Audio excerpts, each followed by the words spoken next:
j'espère que ça va bien. Aujourd'hui je vous retrouve pour une nouvelle édition de ma crush tier list, qui est une crush tier list des couples. Comment vous expliquer? J'ai vraiment une addiction avec ce genre de choses, une obsession avec les crushs et en particulier les couples que j'admire énormément au travers de mes séries, de mes films ou de la vraie vie, comme vous allez pouvoir le constater. Je tiens à préciser que généralement j'ai des périodes de crush sur certains couples, sur certains personnages, sur certaines personnes qui peuvent parfois être un peu malsaines, je m'en cache pas trop, mais voilà, je suis quand même consciente que ce ne sont pas des personnes qui existent pour la plupart. Je suis simplement tellement plongée dans ces univers à longueur de temps que je finis par vraiment m'accrocher et m'attacher aux personnages. Encore une fois, comme la vidéo présente de la tier list que j'ai faite sur les crushs, il y a des personnages qui ont été coupés, enfin là il n'y en a qu'un seul dont la tête est coupée. Je m'en excuse, c'est pas moi qui ai fait les photos. Mais voilà, donc je vais vous présenter la tier list, vous présenter comment elle se présente en fait, tout simplement. Elle est la même que la crush tier list des personnages fictionnels que j'avais présenté pour l'édition du cinéma. Donc on retrouve en dernière ligne Lover, puis The One, King of My Heart, But Daddy I Love Him et Interstellar. Encore une fois, je rappelle que pour moi un crush, alors dans ce cas-là c'est un peu compliqué de définir parce que c'est deux personnes, c'est du coup une personne, un personnage ou un couple sur lequel je bave parce que l'évolution du personnage est folle, l'évolution du coup du couple est folle dans la série ou dans la vraie vie, parce qu'ils représentent des choses que moi-même j'aimerais peut-être retrouver dans un couple ou dans mon identité. Et généralement ça se traduit par le fait que je les mette en fond d'écran, que je ne parle que d'eux pendant un certain temps, que je regarde énormément d'interviews, énormément d'édits des personnes concernées. Voilà. On va commencer tout de suite cette tier list avec le couple Tavis, sur lequel j'ai vraiment un énorme crush, qui est donc le couple de Taylor Swift et Travis Kelce. Pour ceux qui ne sont pas trop aware de toutes les informations, je pense vraiment qu'il y a des vidéos qui parlent seulement de leur relation amoureuse sur YouTube. Je suis persuadée que vous pourrez en trouver, donc je vous conseille vivement d'aller jeter un œil. Taylor et Travis, pourquoi je les admire? Déjà parce que on n'a jamais vu Taylor Swift aussi. Alors je suis une Swiftie hein, pour ceux qui avaient toujours pas compris ou qui ne le savaient pas encore. Taylor Swift est absolument épanouie dans cette relation amoureuse, on l'avait jamais vu aussi épanouie publiquement. Le mec est quand même monté sur scène avec elle, il est tout à fait fan d'elle et je trouve absolument pas ça malsain en vrai de vrai, parce que c'est vraiment de la bonne, genre du bon fanatisme. Vraiment ça je vois que il aime toutes les chansons au concert. Il y a le délire de The Guy on the Chiefs à la fin du Eras Tour pour Karma. Il y a vraiment une vibe autour d'eux qui est tellement folle, et puis ils ont aussi un peu cette image de couple goal, du mec méga populaire, sportif, etc. qui sort avec la pop star, la meuf populaire. Ils représentent absolument tous les clichés des couples américains de teen series, et c'est fou de se retrouver avec des gens qui représentent cet idéal alors qu'ils ont genre 35 balais. Donc moi vraiment je les admire un max. On va vraiment mettre ce couple en... Oh c'est très très dur. On va quand même le mettre en inter. Et donc s'il y a besoin on les redescendra dans le classement plus tard. Nous retrouvons ensuite Manon et Charles de la série Scam France. Donc je vous annonce tout de suite que Tavis va descendre. Manon et Charles n'ont pas de nom de couple, donc je ne sais pas comment les appeler autrement que par leur prénom. Scam France disponible sur France TV+, oui c'est ça, gratuitement. Je vous invite fortement à aller voir cette série. Manon et Charles sont donc au centre de la saison 2, ce sont les deux personnages principaux, enfin Manon est le personnage principal, mais bon, sa relation avec Charles est évidemment l'intrigue principale de cette saison 2. Pourquoi? Parce que, encore une fois, c'est un peu bête, hein, mais c'est un peu le mec populaire dans la série, grand, frais, basketteur, qui sort tout le temps et en même temps il est absolument fan de sa meuf, c'est un truc de fou. On le voit pleurer dans un des épisodes, il me semble que c'est l'avant-dernier, on le voit pleurer pour elle. Enfin c'est poignant à quel point il a pas lâché le morceau pour sortir avec elle, il est vraiment crush du début à la fin de la série sur elle. Et cette saison là elle représente bien ça parce qu'il a vraiment couru après pendant des mois et des mois et des mois et des mois jusqu'à ce qu'en fait elle accepte. Puis c'est un peu le bad boy par définition qui en fait quand on creuse un peu est pas si méchant et mystérieux et machin qu'ils représentent. Voilà, j'adore vraiment ce couple, ils se sont vraiment donnés à fond l'un et l'autre pour se trouver et moi ça franchement vraiment j'admire un max. Donc ça passe devant Taylor et Travis. Je peux pas mettre Taylor et Travis au-dessus de Manon et Charles et à équivalent avec Manon et Charles parce que même si j'espère sincèrement que Taylor et Travis vont rester ensemble jusqu'à la fin de leur jour, Manon et Charles je suis assurée qu'ils sont toujours ensemble. Parce que la série est En tout cas, leur histoire dans la série n'est plus abordée, donc pour moi c'est définitif, ils resteront ensemble jusqu'à la fin de leur jour. Et d'ailleurs les deux acteurs sont sortis ensemble pendant une période de temps, Marilyn Lema et Michel Biel. Donc voilà, je vous invite fortement à aller voir cette série. On retrouve ensuite Marc et Lexi, alors couple que j'admire particulièrement pour leur force et leur persévérance. Pareil, ils ont tellement bavé dans leur relation et il lui a couru après, elle lui a couru après, elle s'est remise de leur première rupture, de toutes les choses genre entre guillemets qu'il lui avait fait. Enfin, il a eu un enfant entre deux, il a accepté d'avoir, il a trompé, enfin bref, ils se sont excusés, pardonnés 1000 fois l'un et l'autre. Ils ont essayé de recoller les morceaux autant que possible. Et il y a l'age gap aussi qui pour moi encore une fois est vraiment une corde sensible. Ils ont genre une quinzaine, vingtaine d'années d'écart. C'est un peu le mentor et l'élève. Et puis je spoil, donc la série c'est Grey's Anatomy, donc je spoil vraiment passer les 25 prochaines secondes. Ils vont mourir ensemble dans un crash d'avion et se dire au revoir dans vraiment les plus mauvaises conditions, je trouve. Enfin, c'est horrible. Elle était coincée sous un avion et elle a senti qu'elle allait mourir et il lui a dit "We're meant to be", enfin ça m'a détruite. Et Marc est décédé plus tard des suites de ses blessures, et nous, qui sommes absolument fans de ce couple, en tout cas pour les personnes qui s'y reconnaissent, nous aspirons à penser qu'il est décédé d'un chagrin d'amour pour Lexi. Et voilà, c'est super triste. Qu'est-ce que ça me fait rêver, genre c'est tellement dramatique. Je vais les mettre au niveau de Taylor et Travis parce que je m'en remets toujours pas quoi. J'ai vraiment eu du mal à continuer la série après le décès des personnages. On retrouve ensuite, mon dieu, on retrouve ensuite Malek. Je suis obligée déjà de tout redescendre parce que je sais pertinemment comment ça va finir. On retrouve ensuite le couple Malek, donc composé entre guillemets. D'ailleurs je ne connais pas le nom de couple de Lexi et Sloane. Donc le couple Malek qui est composé entre guillemets de Alexander Lightwood et Magnus Bane, qui sont donc respectivement un Shadowhunter et un magicien, un sorcier. Age gap encore une fois de plusieurs milliers d'années parce que c'est un sorcier donc qui est immortel. Et voilà, déjà le physique des deux mecs est quand même fou. Le fait qu'en plus ce soit un couple gay dans une série avec autant de surnaturel, c'est vraiment le bon endroit. Les difficultés qu'ils ont rencontrées pour assumer leur couple, du fait de leur homosexualité, de leur différence d'âge, de leur différence d'expérience, aussi de... j'ai plus tout le mot. Enfin, de l'image qu'ils reflétaient, parce que un sorcier qui sort avec un Shadowhunter, bah c'est un peu aux antipodes, un peu ça contraste un peu trop avec leur politique à eux au Shadowhunter dans la série. D'ailleurs, Shadowhunter qui est ma série préférée, je le rappelle. Donc vraiment allez la voir, elle est sur Netflix. Et ce couple a traversé tellement, il est tellement beau, j'ai vraiment une crise obsessionnelle avec ce couple, c'est fou. J'ai regardé 3 fois la série et à chaque fois mais j'ai une envie folle de dévorer ce couple. Vraiment, c'est très très bizarre ce que je dis mais je le pense sincèrement. Quand je termine la série, j'ai vraiment une sensation de manque de plus voir les persos ensemble, c'est dingue. On retrouve ensuite le couple Jelly. Donc Jeremiah et Billy dans The Samaritan Pretty. Et alors attention. Ce couple s'est formé au cours de la saison 2 et à le final de la saison 2 de cette série. C'est donc vraiment l'image que je vous ai mise plus ou moins. Et ce qui est fou, c'est que je lis actuellement le tome 1. Donc il y a 3 tomes, donc par l'auteur aussi de À tous les garçons que j'ai aimé, je rappelle. Je sais comment terminer les tomes livres, enfin je le sais pas, on me l'a pas dit explicitement, mais j'ai implicitement compris que, attention spoiler, Billy finissait avec Conrad, et il se trouve qu'à la fin de la saison 2, Conrad, du coup le frère de Jeremiah, découvre les deux en train de s'embrasser alors que Conrad était sur le point d'avouer à Billy ses sentiments. Billy qui au départ a un crush sur Conrad. Et le truc c'est que, je refais peut-être un peu le plot pour ceux qui ont pas vu la série, et je suis désolée pour ceux qui l'ont déjà vu et qui savent absolument de quoi je parle.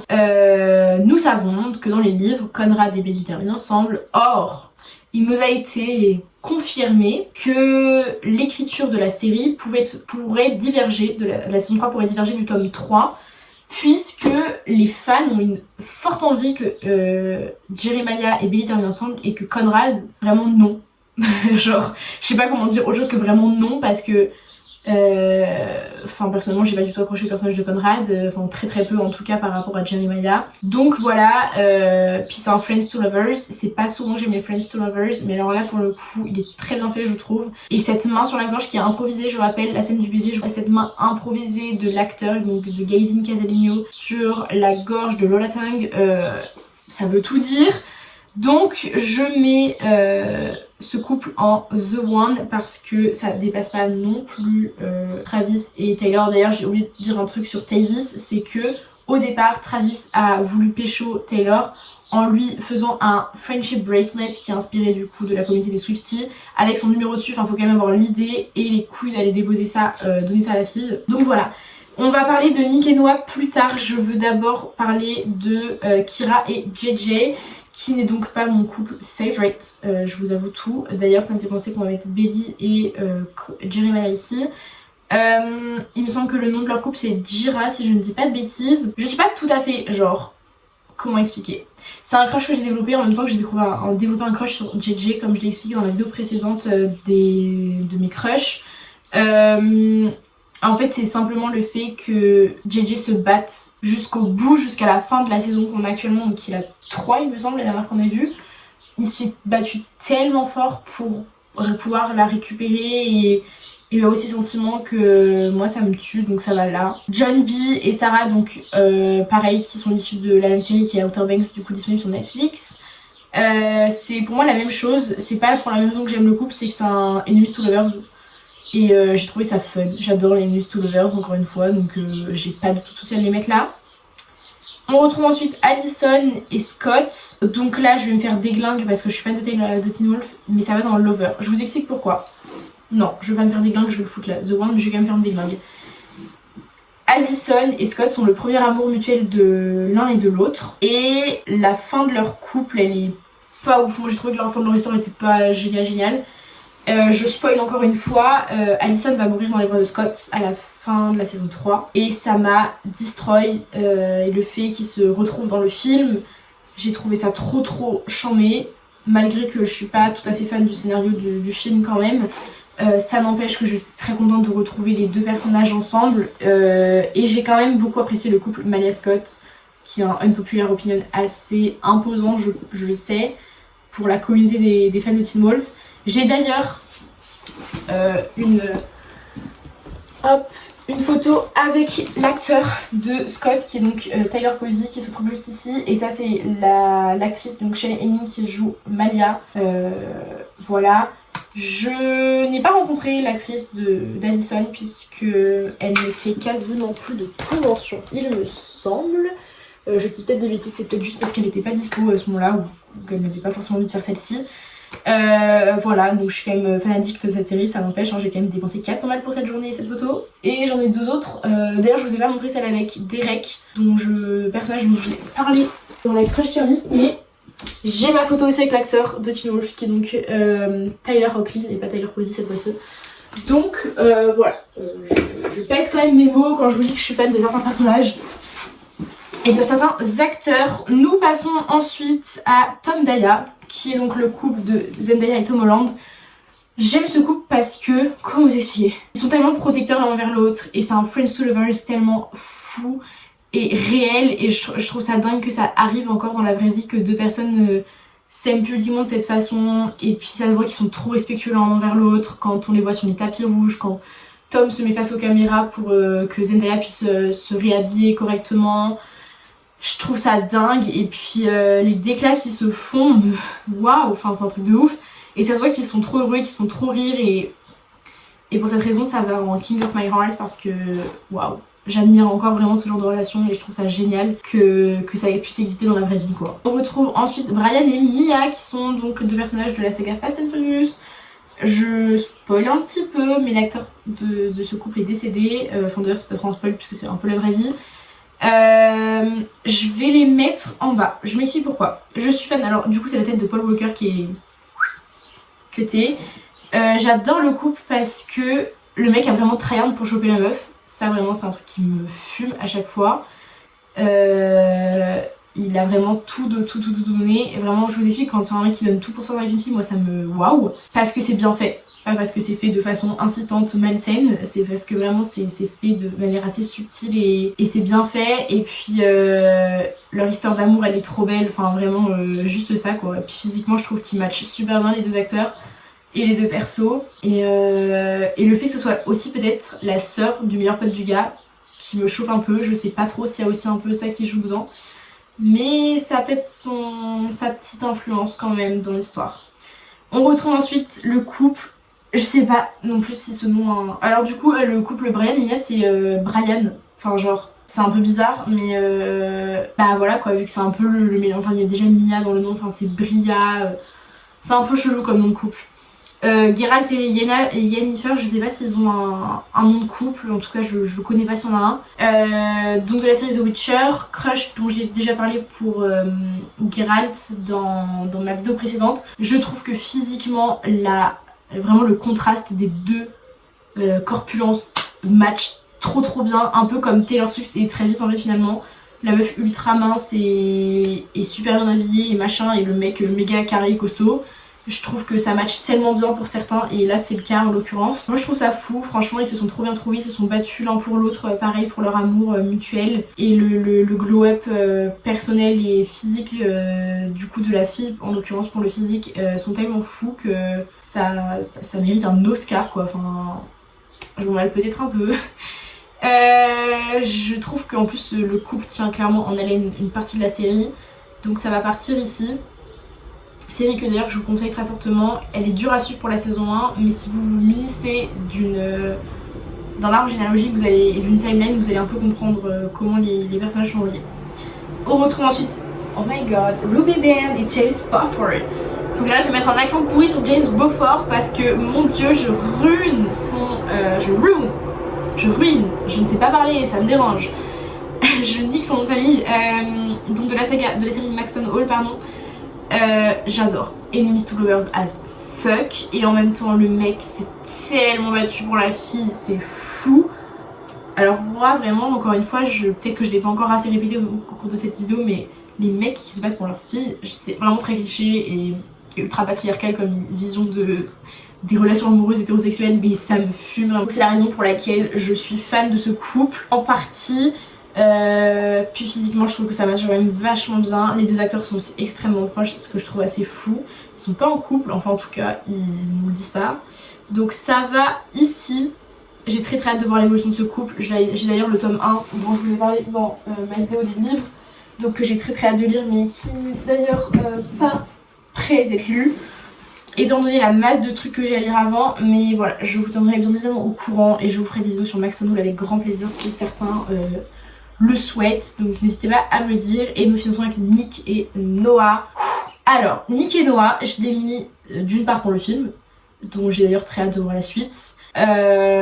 Physiquement ça match à 100%, les proportions physiques pour moi sont parfaites. Le Enemies to Lovers de fou, le mini age gap entre les deux persos, le fait que ils ont tous les deux un background de zinzin, que le mec va vraiment la protéger du début à la fin du film, et le lien de famille, alors qui pour moi est la deuxième corde sensible après l'age gap, mais je pense que j'ai déjà énormément mentionné le fait que quand les mecs sont à moitié frères et sœurs, ça me...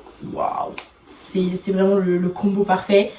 Et donc j'ai mis le couple d'une part pour le film comme je l'ai expliqué, également pour le livre. Ayant terminé la saga, connaissant la fin de cette intrigue, je suis absolument fan, malgré le tome 5 comme je vous en ai déjà parlé. Donc pour moi ça monte ici. C'est pas un couple malsain, et pourtant ils arrivent à se donner de l'amour d'une façon tellement forte et puissante tout le long du film et des livres, que j'en trouve ça limite dur à vivre tellement ils se donnent l'un pour l'autre. Je vous fais donc un petit récap. Nous retrouvons dans la dernière ligne Jelly et Bria. Dans la quatrième ligne, nous retrouvons JJ et Kira, donc Jira, John B et Sarah et Scallison. À la troisième marche du podium, nous retrouvons Tavis, Mark et Lexi, Tom Daya et Yennefer avec Geralt. Deuxième marche du podium, nous retrouvons Manon et Charles ainsi que Ruby et James. D'ailleurs, je me demande s'ils ont un nom. Ça va être JB ou Rems, mais ça me paraît bizarre. Ça va être JB, je pense, leur nom. Ça me surprendrait pas. Et nous retrouvons dans le crush Interstellar, nous retrouvons Malek. Et alors, Nick et Noah n'ont pas non plus de nom de couple. Enfin, c'est un peu compliqué de faire des noms de couple. Genre, c'est Nia ou alors Nook et c'est moche. Donc, je pense vraiment que juste c'est Nick et Noah. Et d'ailleurs, il y a une référence très mignonne dans le livre que je ne vais pas spoiler, parce que vraiment, je vous encourage très fortement à les lire par rapport à leur prénom qui me fume et que je trouve absolument trop cute. Donc voilà, vous avez cette nouvelle crush tier list qui donc peut-être un jour s'agrandira. Il est compliqué quand même d'établir des crushs sur des couples parce qu'il faut vraiment qu'il y ait de l'alchimie entre les acteurs et les personnages et que ça match, et c'est quand même moins facile de crusher sur des couples que des personnages uniques, mais quand même je me mets au défi d'à chaque fois y arriver. Pour la petite information, il me semble que seulement le couple Tom Daya, Jira, Scalison et Jelly n'ont pas été mes fonds d'écran. Tous les autres, je suis persuadée de les avoir eu en fond d'écran à un moment dans ma vie, ce qui encore une fois alimente ce fait que ce soit peut-être un peu malsain, mais voilà. Je vais m'arrêter là pour aujourd'hui. J'espère que cette vidéo vous aura plu. Je vous retrouve la semaine prochaine pour une nouvelle vidéo que j'attends avec impatience de tourner, et on se retrouve très prochainement. N'hésitez pas à me donner vos avis dans les commentaires si jamais vous avez des opinions similaires aux miens, ou si vous avez des idées à évoquer par rapport à certains couples. Je vous laisse le faire avec grand plaisir et on se retrouve très bientôt. Salut!